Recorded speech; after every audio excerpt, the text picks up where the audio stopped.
مبارکباد پیش کرتا ہوں اللہ تعالی اس عظیم نسبت کے ساتھ منعقد کیے گئے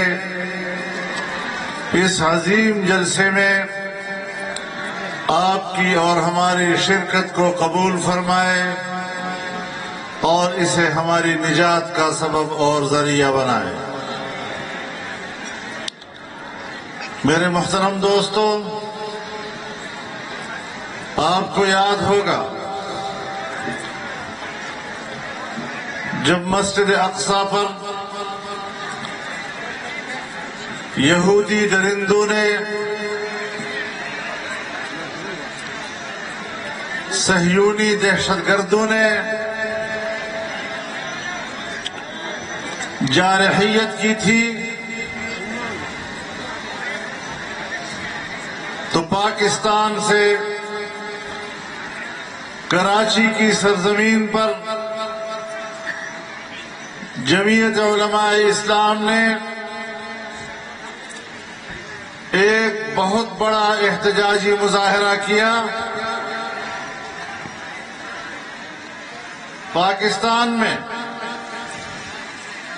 ایک خاص لابی یہ درس دے رہی تھی کہ اسرائیل کو تسلیم کرنا چاہیے، لیکن آپ کے اس ایک جلسے نے اور اس لابی کے نظریے کے مقابلے میں آپ کی اس ایک آواز نے ان کی زبانیں ایسی خاموش کی کہ پھر پاکستان کی سرزمین پر کسی ایک فورم پر اسرائیل کو تسلیم کرنے کی بات کرنے کی جرت کوئی نہیں کر سکا ہے۔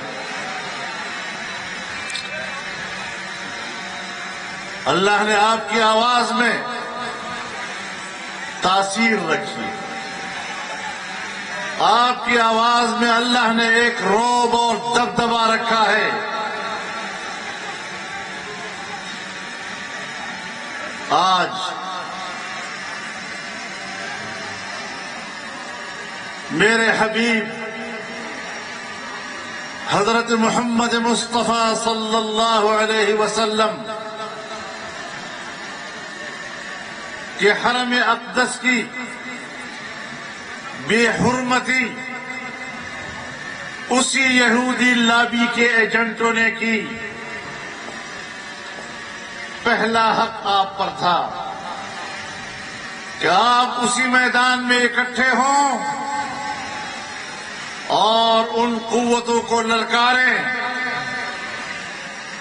کہ نہ تمہارے باپ کو جرت ہو سکی، اور اگر تم نے حرم اقدس کی حرمت میں کسی قسم کی توہین کا ارتکاب کیا تو ہم تمہاری زبانوں کو گٹھی سے کھینچ لیں گے اور قیامت تک تمہاری زبانوں کو خاموش کر دیں گے۔ نعرہ تکبیر!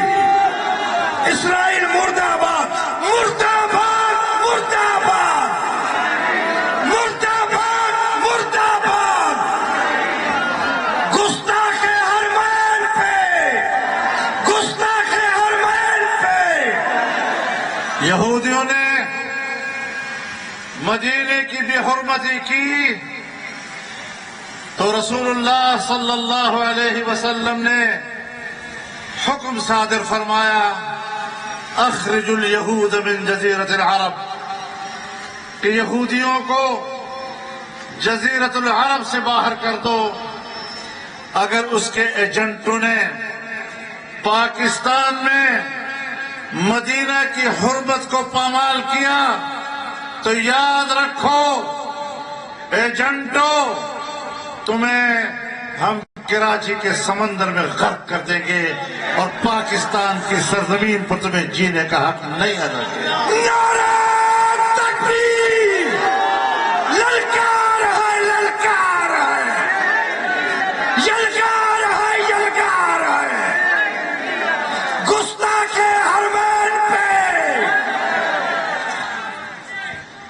مکے والوں نے بھی کہا تھا کہ یہ لاوارث ہے،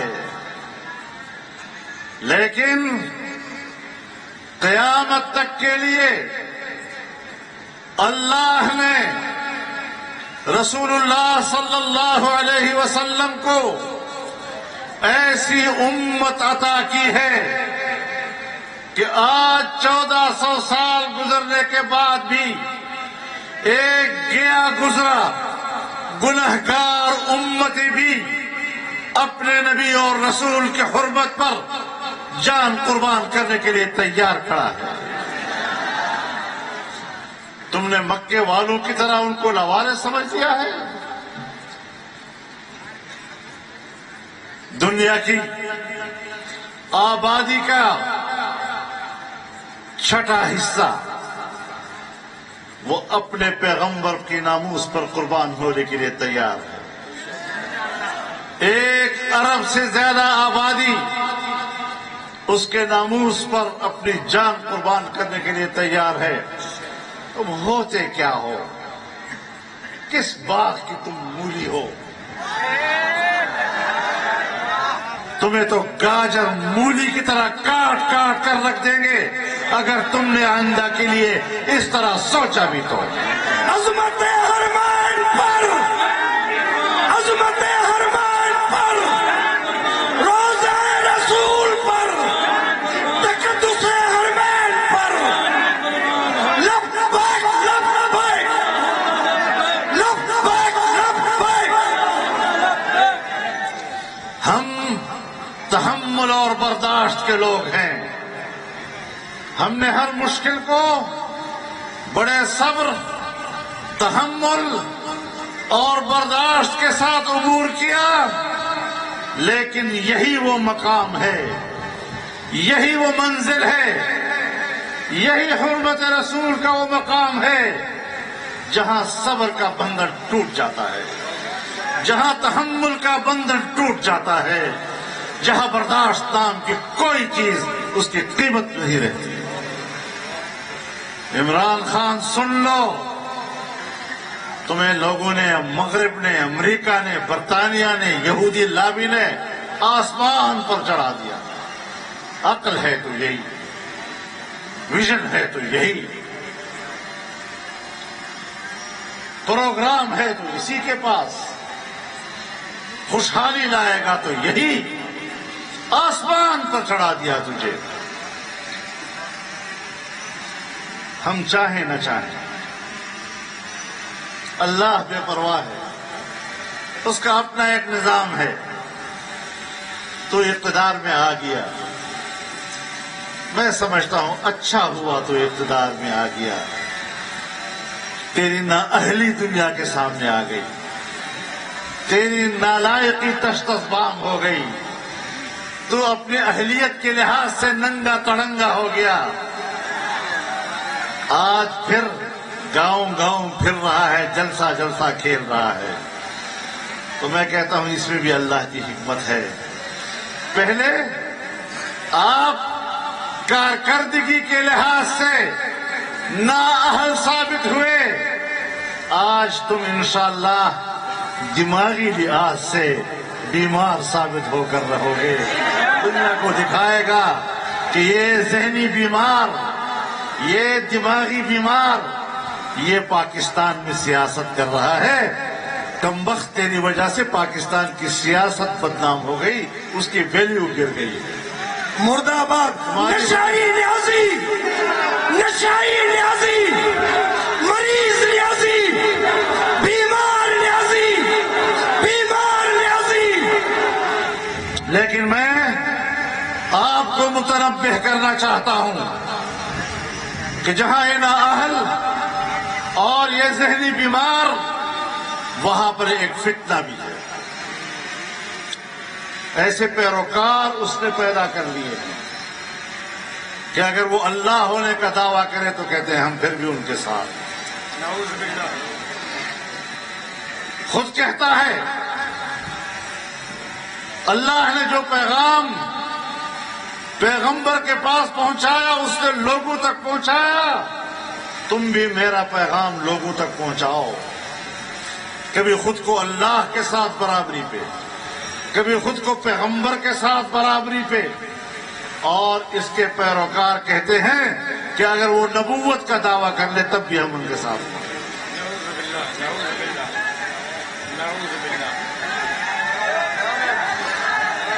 گستاخ نیازی پہ، گستاخ نیازی پہ، گستاخ نیازی پہ، بد اخلاق نیازی پہ،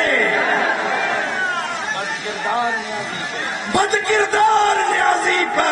کبھی کہتا ہے اللہ نے پیغمبر کی تربیت کی، اس کو بنایا نبوت کے لیے، آج وہ میری بھی تربیت کر رہا ہے۔ اس فکر اور اس سوچ کا آدمی پاکستان میں سیاست کرے گا؟ اسے کہتے ہیں دجل، دجال دجل سے ہے، اور دجال بھی جب آئے گا تو اس کے ماتھے پر کافر لکھا ہوگا، لیکن اس کے دم سے بارش بھی ہوگی، مردے بھی زندہ ہوں گے، جہاں تھوک پھینکے گا وہاں سے سبزہ بھی اگے گا، کرامات بھی دکھائے گا، لیکن ہوگا دجال، ہوگا فتنہ۔ تو میں آپ کو اس فتنے سے بھی ڈرانا چاہتا ہوں اور متنبہ کرنا چاہتا ہوں کہ ہم خواہ مخواہ اس کے خلاف نہیں آئے میدان میں۔ اور آج کچھ لوگوں کے پیچھے گر رہا ہے، ہماری طرح کے کچھ مذہبی رنگ والے لوگ، ان کو یہ دین سکھائے گا۔ جو مولوی بیچارہ اس قدر یتیم ہو جائے کہ اسے عمران خان کے سائے کی ضرورت ہو، اس کی یتیمی پہ رحم آتا ہے۔ مرد آباد سرکاری مولوی، سرکاری مولوی، درباری مولوی، درباری مولوی، نہیں اسرائیلی مولوی کہو یار۔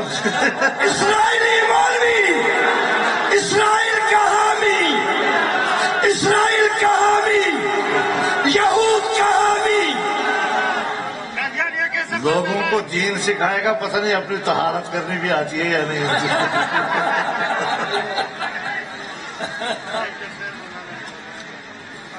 انشاءاللہ ہم ایسے فکر، ایسے عقیدے، ایسے نظریے اور ایسے فتنے کا خاتمہ کریں گے۔ اگر ہم قادیانی فتنے کے ساتھ، اس کے پیروکاروں کے ساتھ جنگ لڑ سکتے ہیں اور تا قیامت جنگ لڑنے کا عہد کیا ہے، تو یہ کیا چھوٹی موٹی فتنیاں یہ ہمارا مقابلہ کریں گی؟ ان کو تو ایک ضرب سے ہم نے ہٹایا ہے اور ایک ضرب سے دفن کریں گے انشاءاللہ۔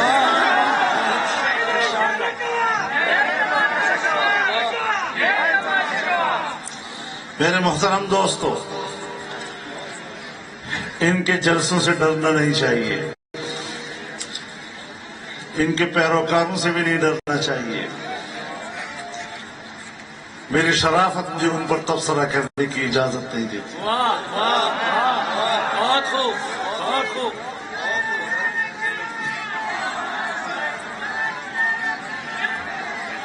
عمرے پہ کیوں گئے؟ تمہیں میرے جلسوں میں میرے ساتھ کھڑا ہونا چاہیے تھا، ناچ گانوں کے محفل میں تمہیں کھڑا ہونا چاہیے تھا۔ عمرے پہ جانے کی کیا ضرورت تھی تمہارے لیے؟ میں پوچھنا چاہتا ہوں کہ جنہوں نے زندگی میں عمرہ نہیں کیا، جنہوں نے زندگی میں مدینہ منورہ نہیں دیکھا، آج اس موقع پر آپ کے برطانیہ کے پی ٹی آئی کا صدر اور انیل مسرت اور جہانگیر عرف چیکو پہلی مرتبہ کس پروگرام کے تحت اور کس سازش کے تحت مدینہ آئے تھے؟ شیخ رشید صاحب نے ایک دن پہلے کہہ دیا تھا کہ مدینہ میں ایسا ہوگا۔ تم پلاننگ کرتے ہو حرم نبوی کی توہین کرنے کی؟ سیاست کرو، پاکستان میں کرو، تمہاری طاقت ہے تو پاکستان میں آؤ۔ پاکستان میں تو ہم تمہیں گردن سے اٹھا کر پھینک دیا، اب باہر جا کر بدماشیاں اور شیطانیاں کرتے ہو؟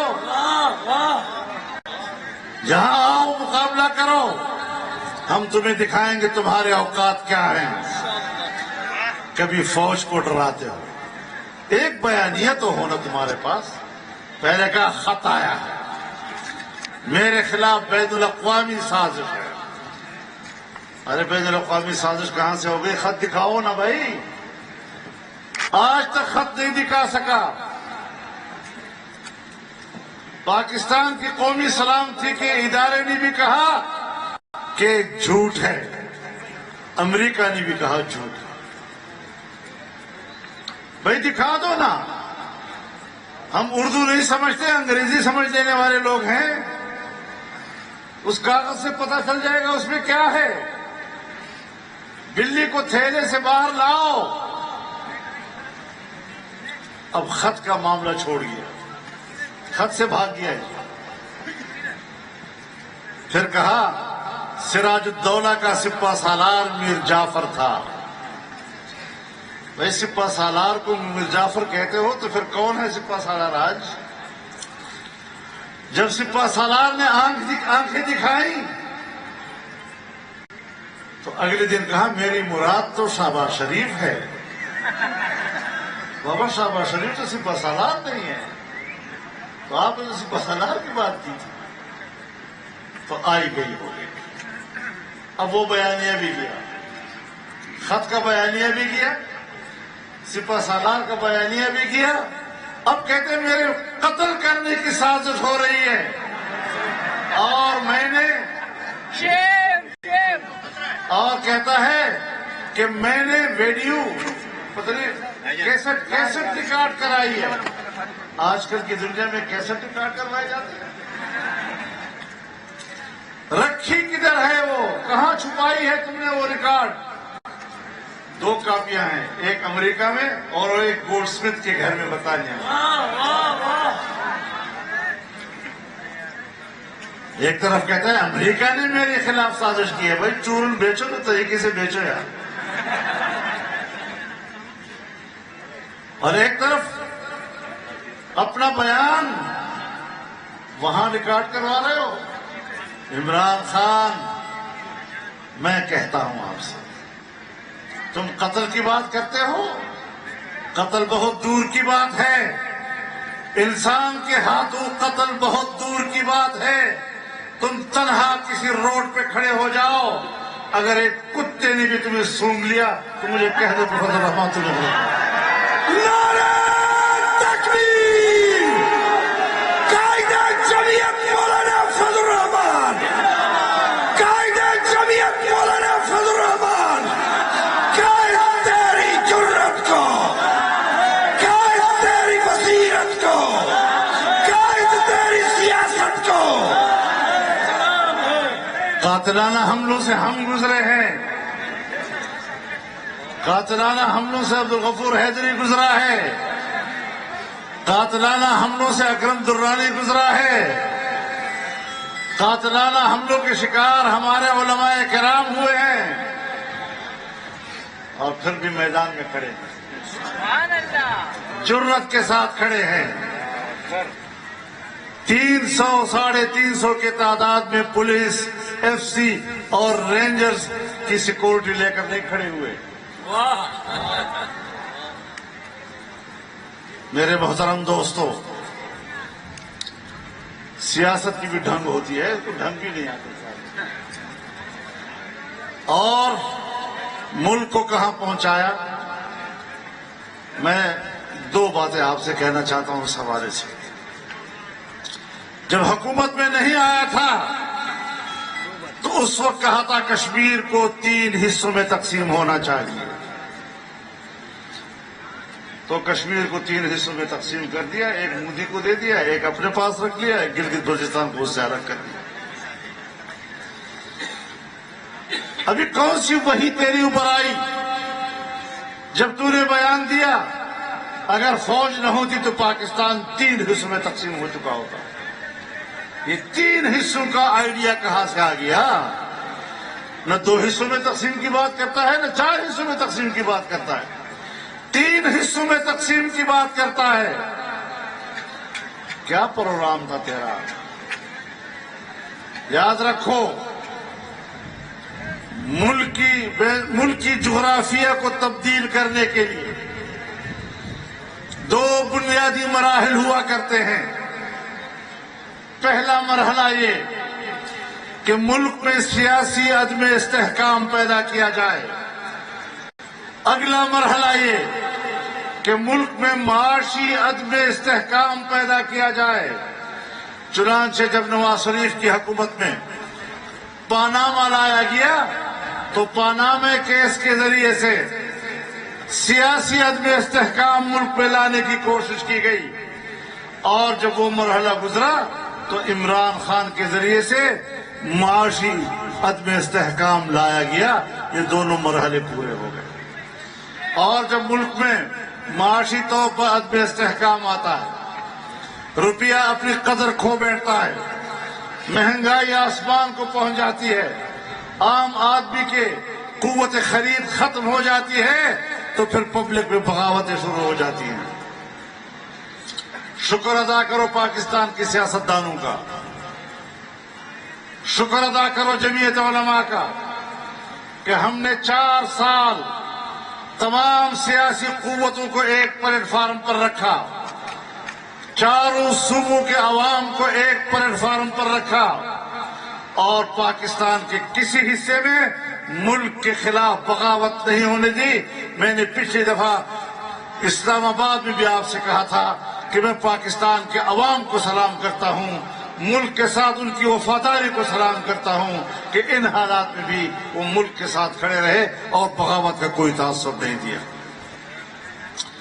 آج اقتدار سے علیحدگی کے بعد وہ در بدر پھر رہا ہے، صرف اس لیے نہیں کہ اقتدار سے محروم ہوا، اس لیے کہ کسی طرح میں پھر اقتدار میں آؤں اور اگر ملک بچ گیا ہے تو اس کا مکمل خاتمہ کر دوں۔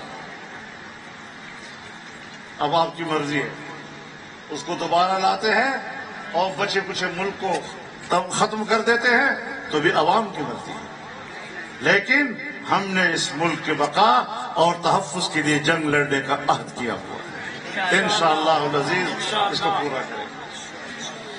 میں پاک افواج کو بھی یقین دلاتا ہوں، اعتماد دلاتا ہوں کہ پاکستان پر خدا نہ کرے کوئی برا وقت آئے، لیکن ایسے وقت میں اگر سرحدات پر مشکل آئی، اگر ملک کے اندر مشکل آئی تو ایک یوتھیا بھی آپ کے ساتھ نہیں ہوگا، یہی خاکسار، یہی نوجوان آپ کے شانہ بشانہ پاکستان کے بقا اور تحفظ کی جنگ لڑیں گے۔ نعرہ تکبیر! زندہ ہے جمعیت! زندہ ہے جمعیت! یہ تیری جمعیت، یہ میری جمعیت، مجاہدوں کی جمعیت۔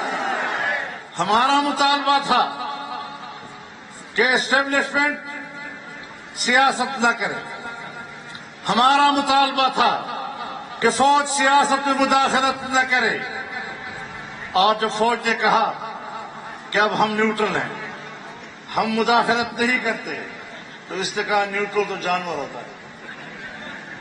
اب بتاؤ،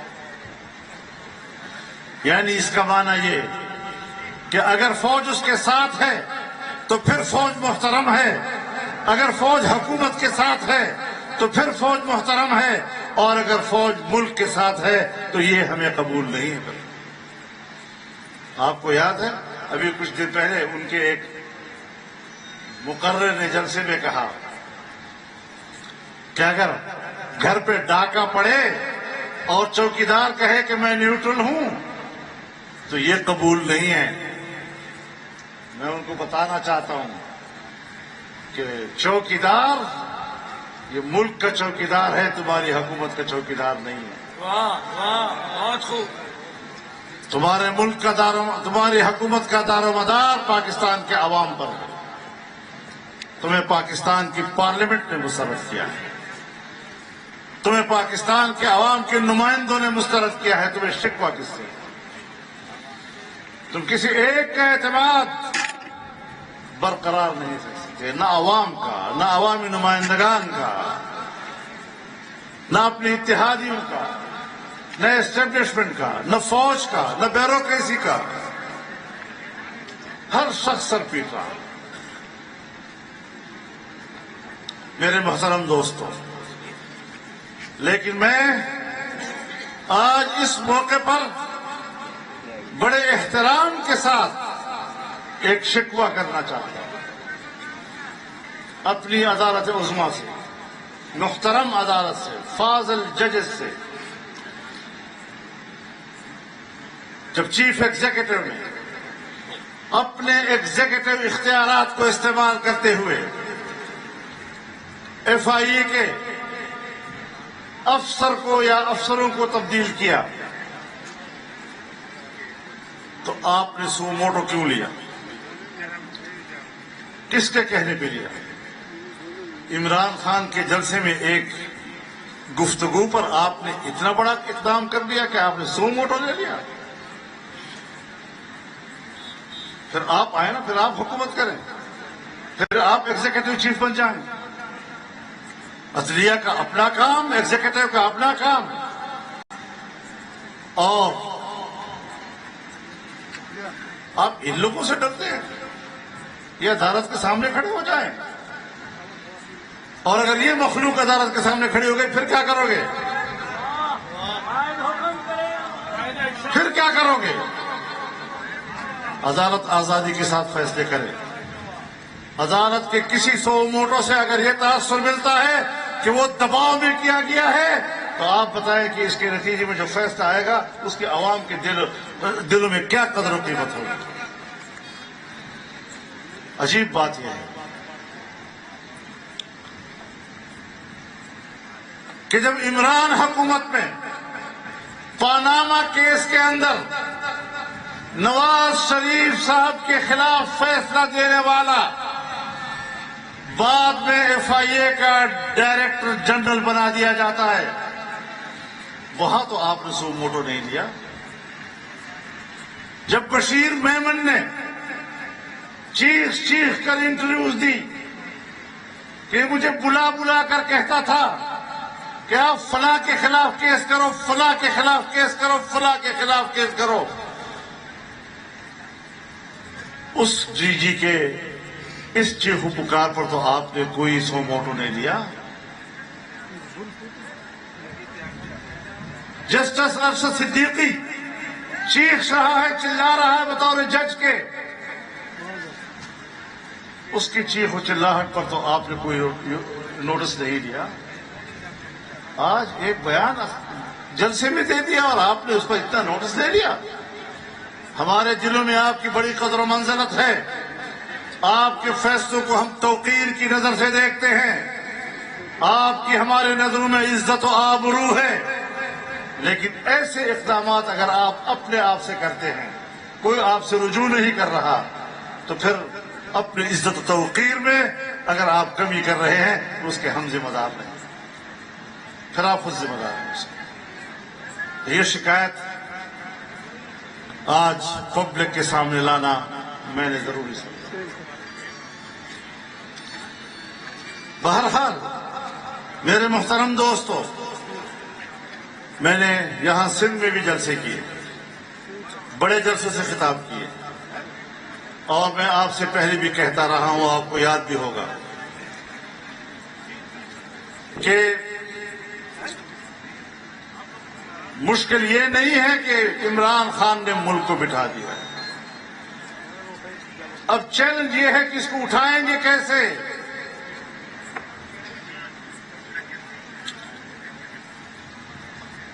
اب وہ جو بند ٹوٹا ہے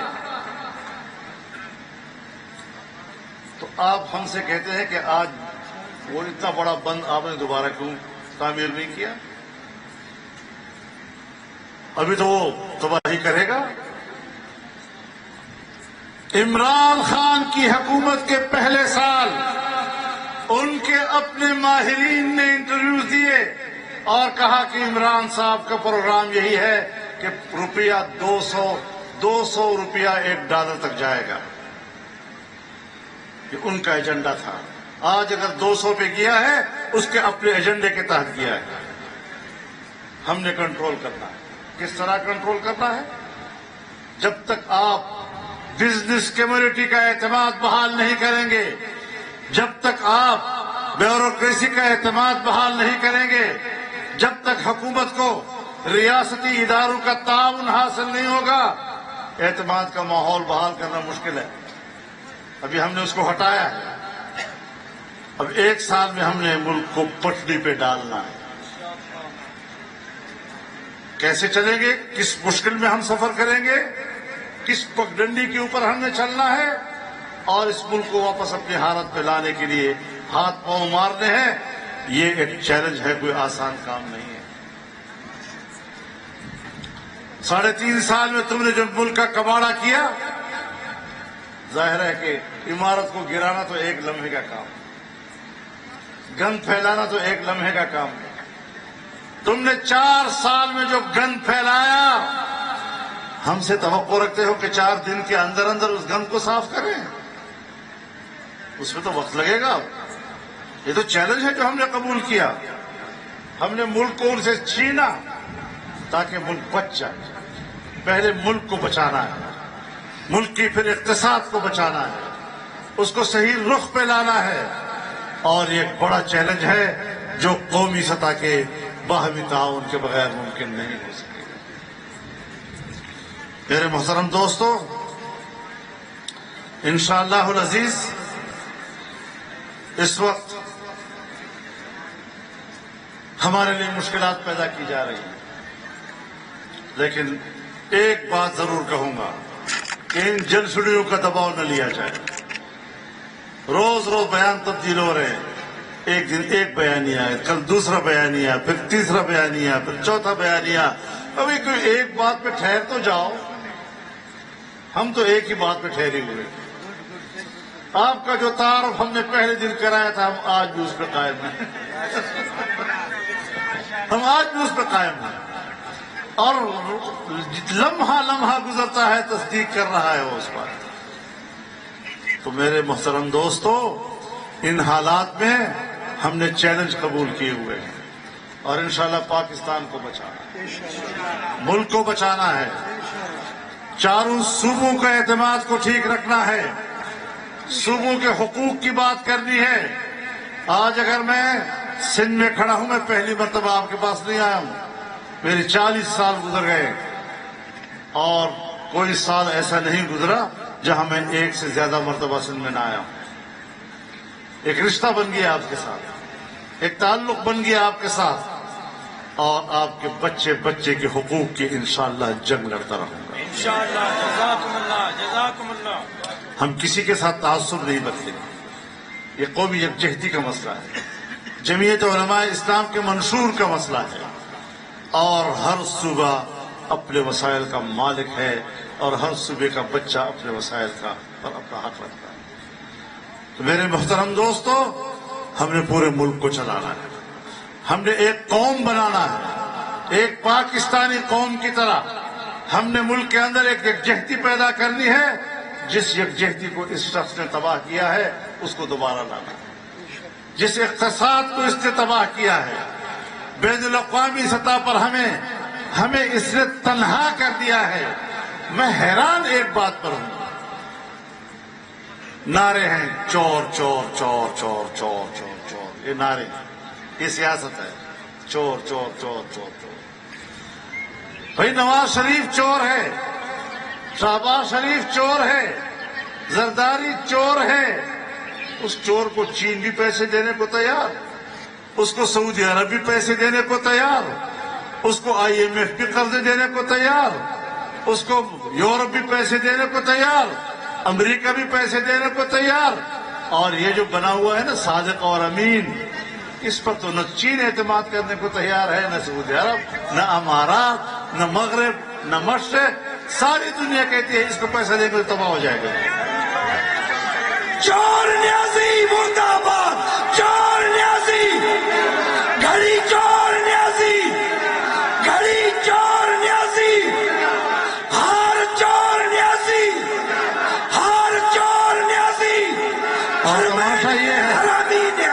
تماشا یہ ہے کہ اس ملک کے اندر انہوں نے چور چور کے نعرے لگائے جس ملک کے بادشاہ کی گھڑی کو اس سے خود چوری کیا تھا. اے توشا چور، اس قسم کی باتیں نہ کرو، ورنہ تم تو ہر لحاظ سے کنگال ہو، گھر سے بھی کنگال اور باہر سے بھی کنگال. نہ تمہاری کوئی اخلاقی کوئی قیمت ہے نہ کوئی سیاسی قیمت ہے. دنیا تمہیں جانتی ہے، تم پر اعتماد کرنے کو تیار نہیں. کیوں تیار نہیں؟ سوچو ذرا. میرے محترم دوستو، اس فتنے سے الگ ہو جاؤ. ہم ہمدردی کے ساتھ آپ سے بات کر رہے ہیں.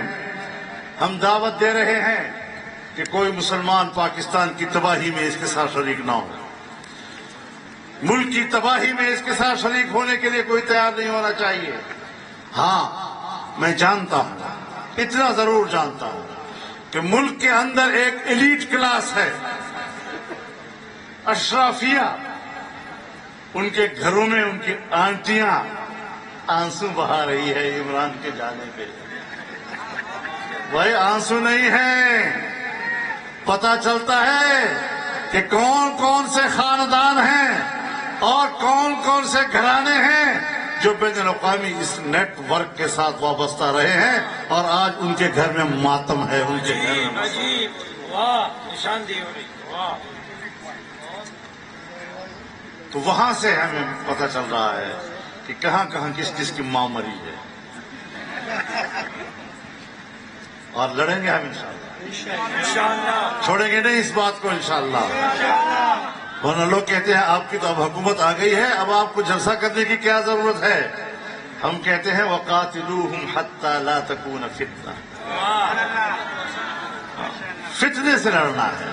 جب تک فتنے کو دفن نہیں کریں گے، جب تک سمندر برد نہیں کریں گے، انشاءاللہ یہ نظریہ، یہ پرچم، یہ حق بلند رہے گا. 200 سال سے انگریزوں کے خلاف سربلند یہ پرچم لہراتا لہراتا آج پاکستان کے نوجوان کے ہاتھ میں ہے اور انشاءاللہ منزل حاصل کر کے رہے گا. اللہ ہمارا مددگار ہو، اللہ ہمارا حامی و ناصر ہو. میں آپ کو اس کامیاب جلسے پر ایک مبارکباد دیتا ہوں. وآخر دعوانا